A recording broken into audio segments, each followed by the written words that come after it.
welcome back. I'm Maria Sacchetti with the Boston Globe, and now we're entering a new chapter of this seminar about enforcement, and it's titled Beyond the Rhetoric, an overview of what is being done to enforce immigration restrictions. So we'll talk to people who know about the cost of enforcement, the dollar signs, the amount of money, taxpayer money that we're investing in this, and also people who do this work on the ground in the United States.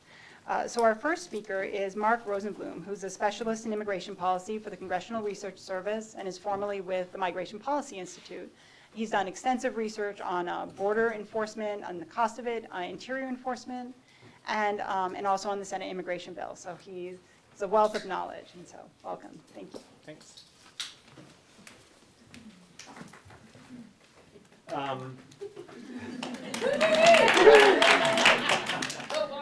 All right, that was so enthusiastic. Everybody got their coffee. So let me just say again, I know I said this before, but since I'm being filmed, that I'm just speaking today in my personal capacity, and I'm not representing the Library of Congress or the Congressional Research Service. So what I want to do is I'm going to just talk for a minute or two about sort of, we often talk about it being a broken immigration system. So I'll say a little bit about what's broken and how we got here. And mostly what I'll do is describe the current enforcement system and then just at the end try to say, really raise questions more than give an evaluation. So to start with, this phrase gets thrown around a lot, that the system is broken. And I think it's worth pausing for a moment to just put your mind around the scope of the unauthorized population. And that is obviously the number one indicator, or the number one sort of metric of just how broken the system is. There's about 11.5 million unauthorized immigrants in the US. That's a really big number. So I live in DC. DC is the 4th largest metro area in the country. If you include DC and Baltimore and Northern Virginia, that whole metro area has about 9.5 million people. So like everybody in there unauthorized, and then 2 million more. So and regardless of sort of how much immigration you think the U.S. should have, there's all kinds of adverse effects of having a lot of those people be unauthorized in terms of fiscal impact, economic contribution, national security issues, their ability to become integrated and succeed in the U.S. So we'd like to have a country with less unauthorized immigration. Another way that the system is broken is that we spend tens of billions of dollars trying to enforce immigration laws, largely unsuccessfully or partly unsuccessfully. So last year we spent just Customs and Border Protection and Immigration and Customs Enforcement, the two enforcement agencies within DHS, had about a little over $16 billion last year for their budget. So that's a big chunk of money, and that doesn't include the Bureau of Prisons and the immigration judges. So we spend tens of billions of dollars every year. And then the third way it's broken, or a third sort of key indicator of brokenness that we were sort of talking about in the last session and earlier today, is that there's not ready legal pathways for many of the people who want to come to the U.S. or for many of the families and employers who want to petition to bring people to the U.S. So there's no ready line for people to get in to just do it legally because the wait lists for the people who are authorized who have access to a visa in principle, the wait list can be tens or either 5 or 10 years up to 20 or 30 or 50 years. So realistically, many employers who want to hire somebody, many family members who want to bring a relative don't have the option of doing that. So let me also particularly focusing on the unauthorized population, and obviously all three of those things are related. But just a little history of how we ended up with such a large unauthorized population. It really dates to the mid-1960s. In 1970, we don't have an exact estimate, but we think that there was well under 1 million unauthorized immigrants in the U.S. in the 60s, by around 1970. They were overwhelmingly single men who did seasonal work, mostly in border states or Illinois, but totaled of well under 1 million. And what changed, 3 policy changes happened in the mid-60s. One was that we ended the Bracero temporary worker program that allowed about 450,000 people a year to come from Mexico prior to that time on temporary visas. And then the other changes were amendments to the Immigration and Nationality Act that for the first time imposed numerical limits on permanent immigration from Mexico and other Western Hemisphere countries, and that shifted the system to make it overwhelmingly family-based and not employment-based. So those three changes, imposing numerical limits, eliminating temporary worker program, and eliminating most employment-based migration, happened right at the same moment in time when the U.S. economy began to seek much more low-skilled workers, because it happened as, during this period of globalization and de-skilling and de-unionization. So that was sort of a perfect storm of more demand for low-skilled workers, less supply of legal low-skilled workers, more unauthorized immigration. Beginning of this problem was diagnosed right away, and it took Congress about 15 years to pass the 1986 IRCA. Since the 80s, we've focused a lot of enforcement, mostly at the border. The Worksite Enforcement, that was passed in 1986 has not, for the most part, been effectively enforced, and I'll talk a little bit more about that. So we had a system where it became somewhat more expensive to cross the border, but once you made it into the U.S., you didn't really run much chance of being removed. And then just in the last 10 years or so, in the post 9/11 period, the enforcement system has diversified quite a bit, and so that's mostly what I'll talk about now that I've blown like half my time. So let me just, so here's sort of three questions that we need to answer to understand what the enforcement system looks like. One, where does enforcement occur? What kinds of resources and tools are deployed, and with what consequences? What these questions do for us, if we assume that, potential illegal immigrants are, rational actors who are making a calculation about, well, is it worth trying to go to the U.S.? That calculation is, well, what are the benefits to me of going because I can earn higher wages or be reunited with my family, minus the costs of enforcement. And the costs of enforcement have to do with the probability that you'll get apprehended and then what happens to you if you do get apprehended. So everything that we do in the enforcement system is basically to try to, increase the cost side of the equation. And the way we can do that is by doing enforcement in more places, by deploying more resources. So both of those things increase the probability that somebody will be apprehended, and then imposing tougher consequences against people when they are apprehended to raise the sort of expected cost of being apprehended. So, as I describe what the enforcement system looks like and how it's evolved in the last few years, all of it is designed to sort of either increase the probability of apprehension or the cost of apprehension. But that includes efforts to diversify where we do enforcement. It used to be sort of only at the border. It's still mostly at the border. But as we do enforcement at different locations, as I say here, it creates a more robust system, but it raises sort of new questions and challenges because doing enforcement away from the border is sort of complicated in ways that doing enforcement at the border isn't, as Judy sort of alluded to earlier.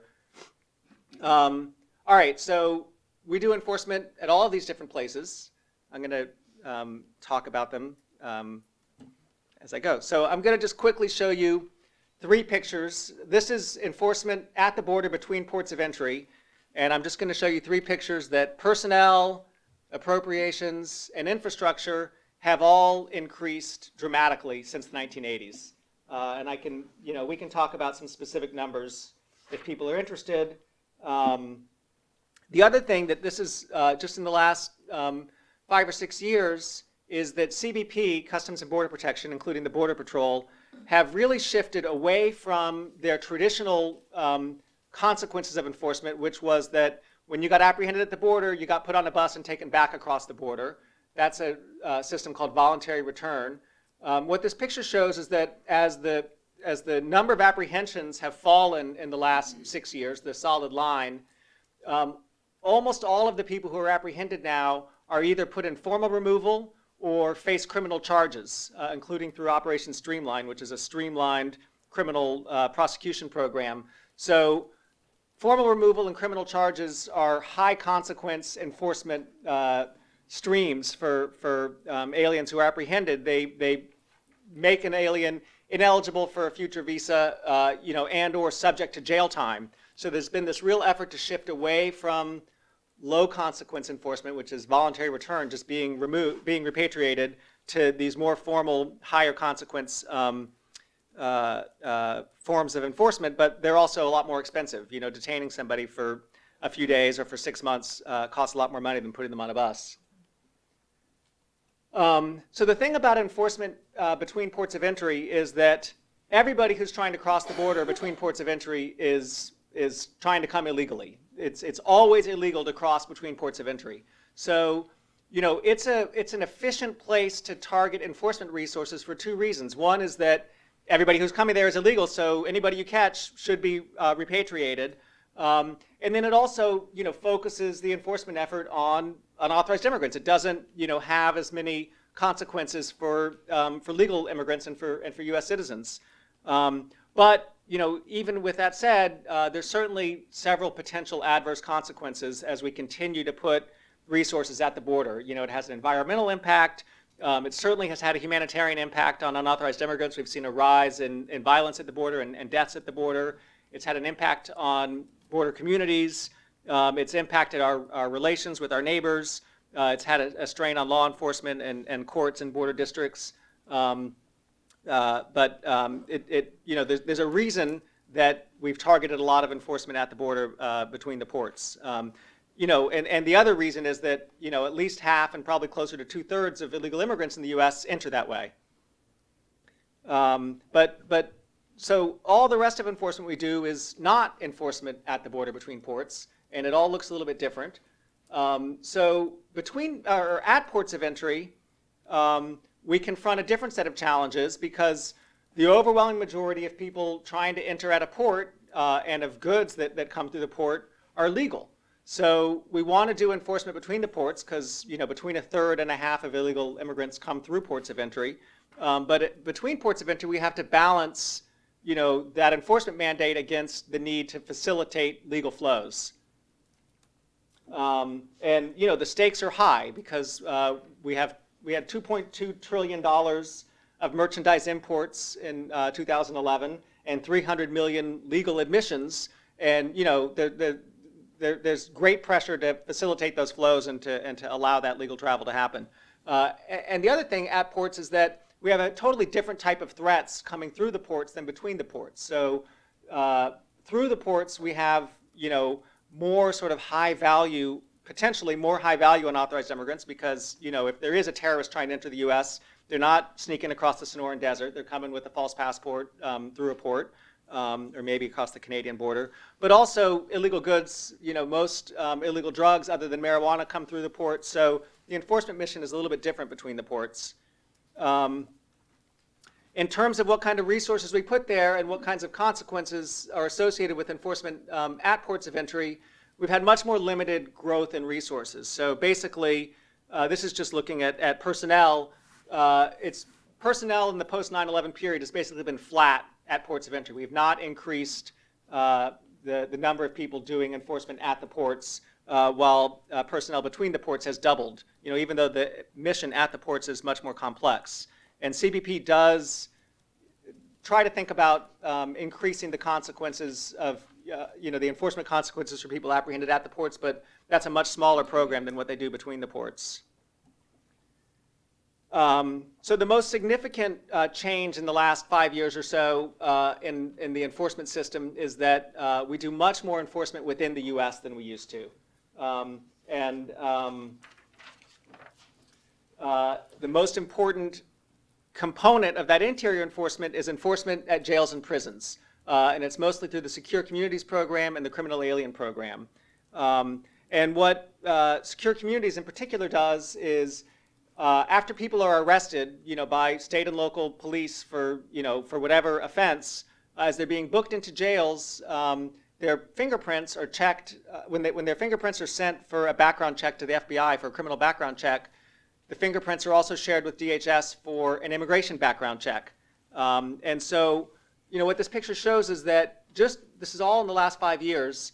The number of people who, going back to 2006. In 2006, there were a total of about 10,000 people identified within the U.S. who were placed in removal proceedings, so removable aliens identified within the U.S. Last year, in 2012, there were 450,000 people identified within the U.S. who were potentially able to be put in removal proceedings. And so, the number of people that we can identify through programs like Secure Communities within the U.S. has skyrocketed, and it's completely transformed DHS's capacity to identify and remove aliens from within the U.S. So, this raises a different set of issues. There's lots of reasons that we want to prioritize, that we might want to do enforcement at jails and prisons. One is that, it's a relatively efficient place to sort of look for unauthorized immigrants, because it's a time when people are in custody and we can check their biometric data. And Congress has a long policy of wanting to prioritize criminal aliens for removal, and jails and prisons are kind of a logical place to look for criminals. So, this program is really attractive. The Obama administration has really emphasized it. Some of the problems are that even at jails and prisons, most aliens who pass through the criminal justice system don't have serious criminal records. Most people who are identified by Secure Communities have been picked up on traffic violations or for minor offenses. And the program's raised all kinds of questions in some jurisdictions about racial profiling by law enforcement, concerns that using local law enforcement to identify removable aliens has a chilling effect on immigrants' willingness or ability to report crimes. And some local law enforcement agencies are concerned that it diverts their resources away from higher priorities.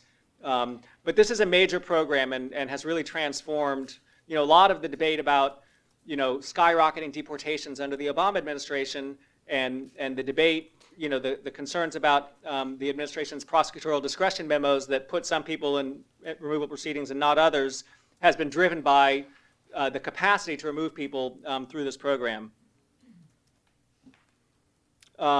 So in addition to this jail enforcement, there are lots of other things that both federal and state and local law enforcement can do outside of jails and prisons, and that's what the really just that, whatever that is, purple, I'm colorblind, the lower line that's not, that's darker colored.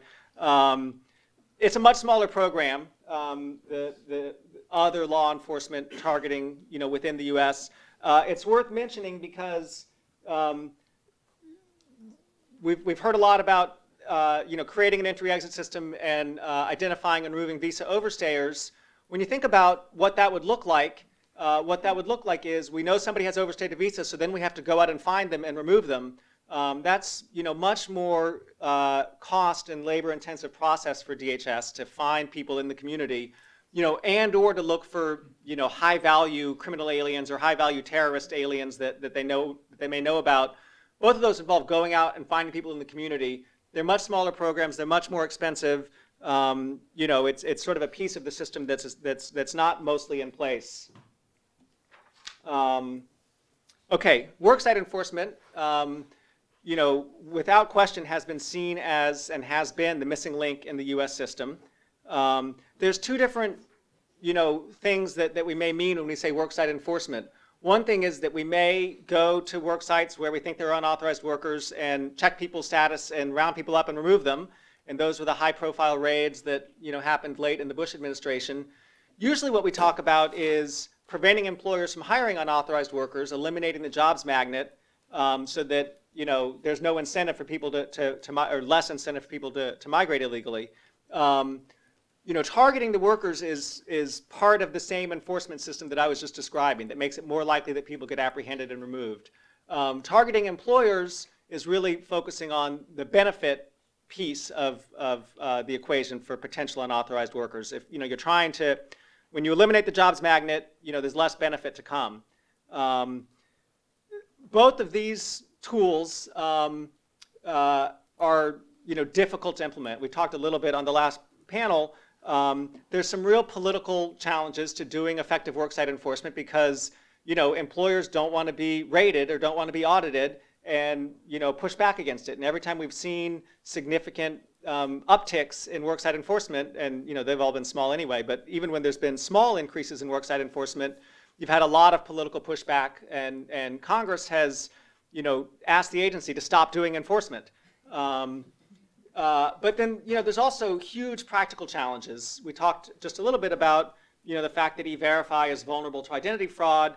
And we can talk more about this if people want in Q&A, but the short version is that there's no sort of technological or existing sort of silver bullet that makes it easy for employers to distinguish between legal and unauthorized workers, or for DHS to enforce actions by employers that are designed to do that without, greatly sort of raising the costs of doing hiring and greatly increasing the footprint, the enforcement footprint at work sites. So it's not that there's just a lack of political will, it's also that this is just a hard thing to do, to create a system that reliably distinguishes between legal and unauthorized workers without discriminating against legal foreign-born workers, without invading our privacy, without creating a large new infrastructure. So there's no off-the-shelf technology that exists that does this. That said, I'll say that E-Verify has, the use of E-Verify, this electronic eligibility verification system, has, greatly increased. It's about a third of all hiring actions. It's still at a very small percentage of employers. All of these other tools that we could use to do worksite enforcement remain, very small. In terms of, it's in the hundreds or low thousands, compared to millions of unauthorized workers. I'm going to wrap up, but I'm going to go through 2 more slides real quick. So I've described, the various places that we do enforcement. There's lots of other things that we could do that we don't do. We could have a much larger, potentially a much larger role for state and local law enforcement. Stopping people on the street corners, doing enforcement at schools, doing enforcement at hospitals. I'm not saying these are good ideas. I'm saying they are potential tools. If what we care about is, how are we going to find and remove all of these unauthorized immigrants and discourage people from coming? I mean, these would obviously have a pretty big impact on, the kind of country that we live in. We could also increase the consequences of being here illegally, primarily by criminalizing, making it a crime to be here out of status, which it's just a civil violation. This is on the table. This isn't a bill that was passed by the House Judiciary Committee. And that the Judiciary Committee also passed a bill that would, greatly increase the role of states and localities in doing immigration enforcement to make that not just a federal responsibility. So those would also be, massive changes and would likely have a big impact. So if we wanted to evaluate this, I'm just going to just really briefly. So what's been the impact of this increase in enforcement? There's definitely evidence that up until the middle of the last, up until the mid-2000s, our investments in enforcement doesn't appear to have had much of an impact at all on reducing illegal migration. But that in the last 5 years or so, there's certainly some evidence you can cite that it's begun to reduce illegal inflows. And that we've had a net outflow of illegal immigrants in the last since about 2007. Although it's hard to say exactly how much that is from enforcement versus the economic downturn, but there's evidence that some of it is from enforcement. The numbers have bounced back up a little bit in the last year. The interesting questions are what are the areas where we should be making our additional investments in enforcement? Where could we get the best bang for our buck? It's probably not by putting more resources at the border. And then, another really important question that I'm going to postpone and maybe Maria and I will talk about is what kind of data should we collect that would allow us to better answer these questions and to target enforcement, more thoughtfully in the future?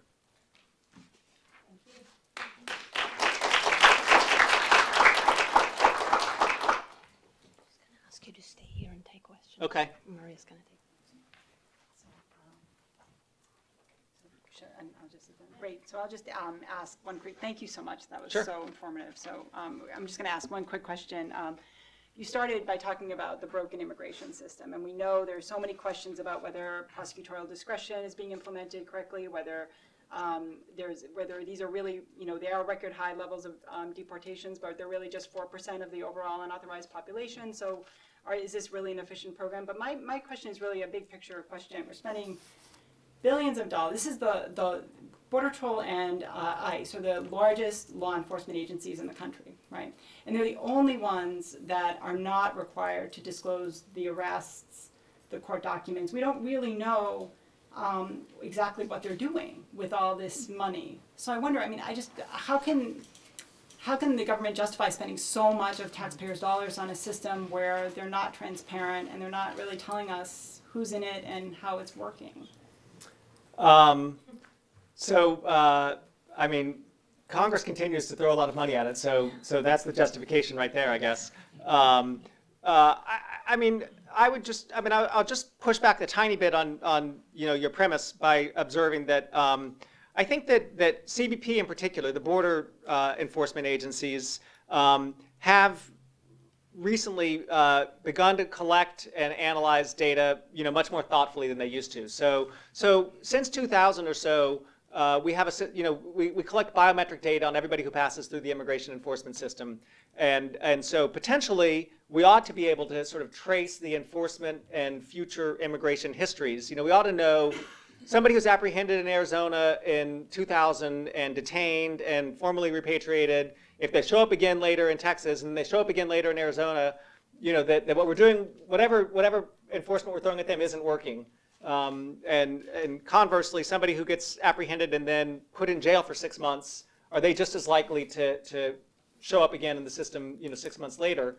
So CBP's begun to look at that and to try to analyze how the different enforcement streams, the degree to which they discourage recidivism or not, and to sort of prioritize who gets put in formal removal, who gets charged with criminal charges, and who just gets put on a bus. But I agree with you that they don't make those data available publicly. I've seen a little bit of it, but they don't make it generally available. They certainly don't let academic researchers do that kind of cost-benefit analysis. Part of the answer also is that a lot of those enforcement resources are targeted at the border and designed, so that they only primarily impact aliens.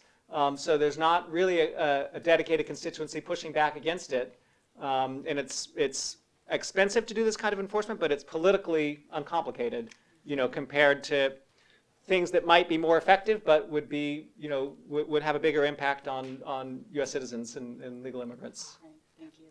And should I stay or I can sit down and maybe you can take I can take questions. Great, thank you, Mark.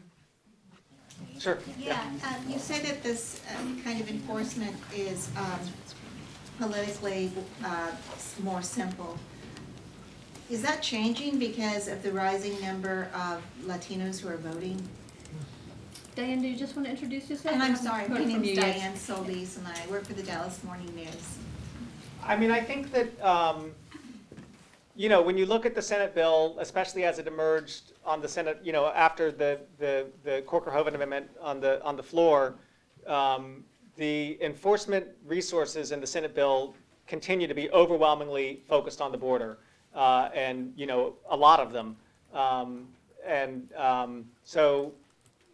The Senate bill also would create a mandatory E-Verify system, but it doesn't mandate a lot of new worksite enforcement. And there's some people who would read that bill and expect that it's not likely to fundamentally address the ability of employers to hire unauthorized workers.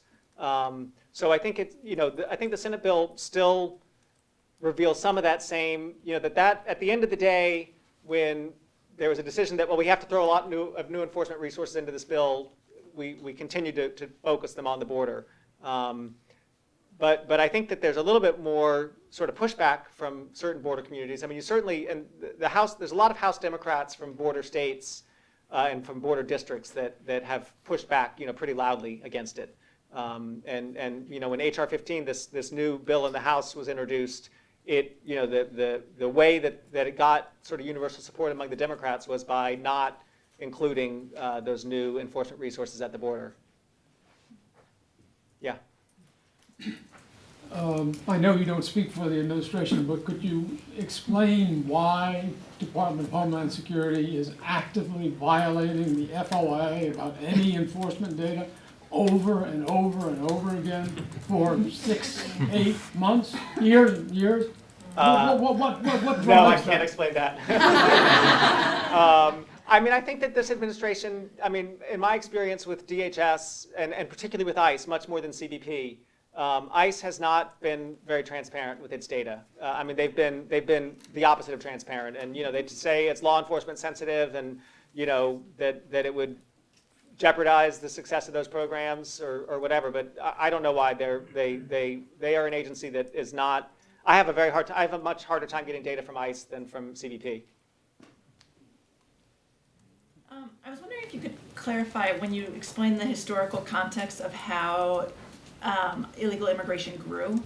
And I just want to make sure I was clear. So in the 1960s, you had 1964, the end of the Bracero program, and then with the 1965 Immigration Act, while it restricted immigration from Mexico in particular. That's what you're saying, and that Mexican illegal immigration increased as a result in the 1970s? Well, so what the 65 Immigration Act did was it imposed a universal 20,000 per country quota on every country in the world. It used to be that Western Hemisphere migration was unlimited, and that Eastern Hemisphere migration had this sort of race-based national origins quota system that, so the idea was to eliminate the discriminatory system in the Eastern Hemisphere, and as part of the deal to do that, they also imposed limits on the Western Hemisphere that hadn't previously existed. We sometimes think of illegal migration as, a Mexican phenomenon, and it's not just that, but it is 60% that, and it's 80% a Western Hemisphere, Mexico and Latin America, and it's, 75% Mexico and Central America, and so a lot of it was driven by, imposing these new limits on immigration from Mexico that had previously Mexican immigration to the U.S. had been highly cyclical. It had been people who came for, an agricultural season and then went home, for the winter and then came back the next year. And as it became more and more expensive to cross the border, more and more people stayed permanently and brought their families here. And also at the same time, the kind of work that unauthorized immigrants did diversified from just being agricultural work to increasingly being, in factories and in the service sector and more jobs that women could do. So you had both those things sort of mutually reinforcing each other, that there was more work in more parts of the country that was amenable to low-skilled, unauthorized workers and more expensive to travel back and forth. So people increasingly stayed here. Yeah.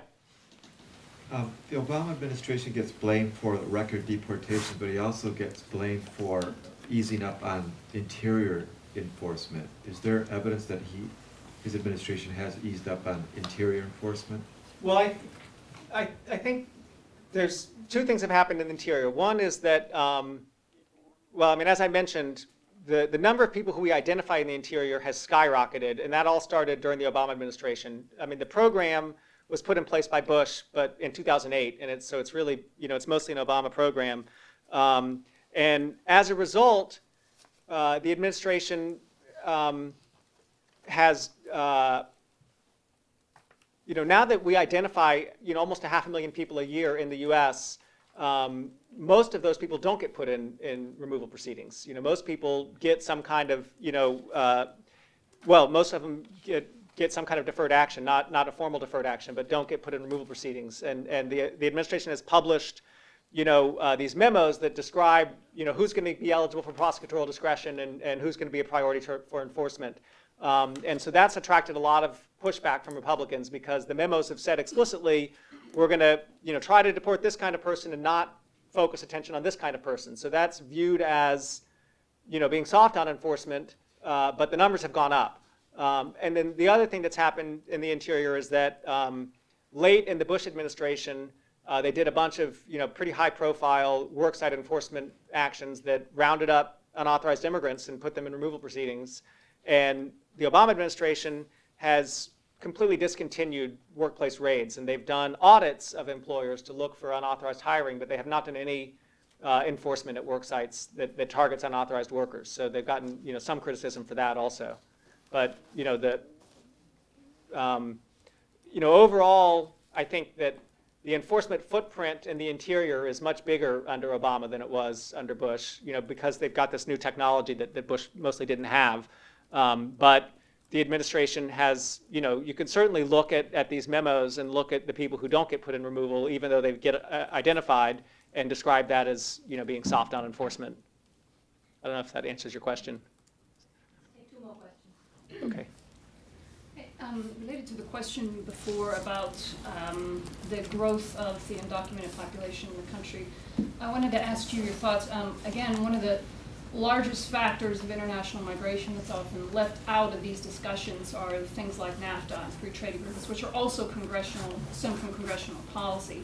And there's a large body of study about the dislocation of native-born workforces in the sender countries when you have the penetration of capitalist-type markets and the export manufacturing and also the commodity agriculture. And so we have a large body of studies showing how hundreds of thousands of workers in Mexico were displaced by that, which stemmed from congressional policy on the one hand, and then on the other hand you have congressional policy on immigration, which criminalizes this population when they get here.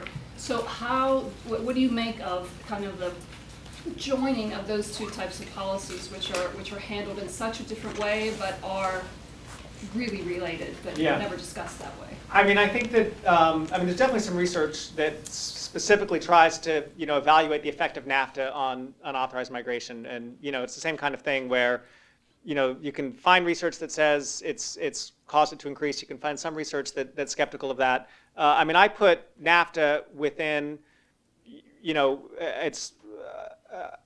I think of it as part of, a broader set of sort of globalization and economic restructuring that's gone on since the 1960s that, I mentioned that all happened right at the same time.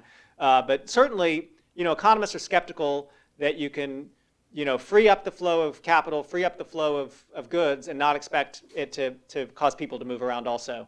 And certainly also, every place where we've seen, rapid economic development, it's had dislocating effects and disrupted traditional markets and caused people to move off the farm and move to cities, and that kind of movement also causes them to move internationally. So NAFTA has, and NAFTA in particular has disrupted a lot of the traditional agriculture in Mexico and caused people to move around as a result of that. So it's likely that NAFTA has contributed to immigration pressures in Mexico to some degree, and it's part of this broader set of sort of economic restructuring and economic globalization that has encouraged more movement, and so it's a little bit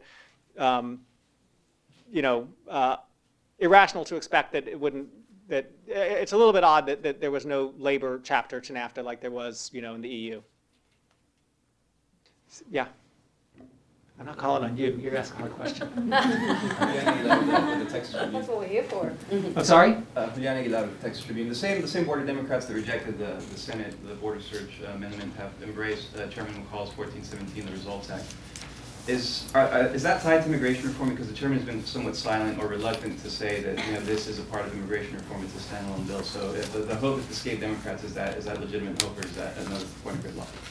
Well, so the House Homeland Security reported out 1417 and with unanimous support from all the Democrats and Republicans on the committee. And it's basically, unlike the border title in the Senate bill, what HR 1417 does is it requires DHS to come up with a strategy that, for how they're going to secure the border, and it creates specific metrics and requires that those metrics be validated by outside, by GAO and by independent labs. And then DHS has to report back on a strategy and on how well that strategy is being implemented. It doesn't include any new authorizations, no new border patrol, no new money.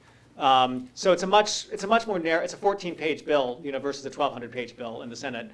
And then on HR 15, the bill that the House Democrats recently introduced, that Anna says some Republicans are going to sign up for also, it incorporates that piece as its border title, as most of its border title, instead of the Corker-Hoven piece. As to whether 1417 is going to be part of a CIR bill versus a standalone, I think if it got introduced as a standalone, that question has to do with the broader politics of what's happening in the Republican Party and, what they're going to decide to do generally. I mean, you could certainly include it in a CIR bill. It could be one of a handful of piecemeal bills that would likely get supported. It's got broad support. But, how all that plays out, it's sort of, it really depends more on how the Republican Party sorts out, its competing factions on sort of the bigger set of questions. And if they want to bring up an immigration bill, that would certainly be part of it, either on its own or as part of a CIR bill. It's likely that it would be included.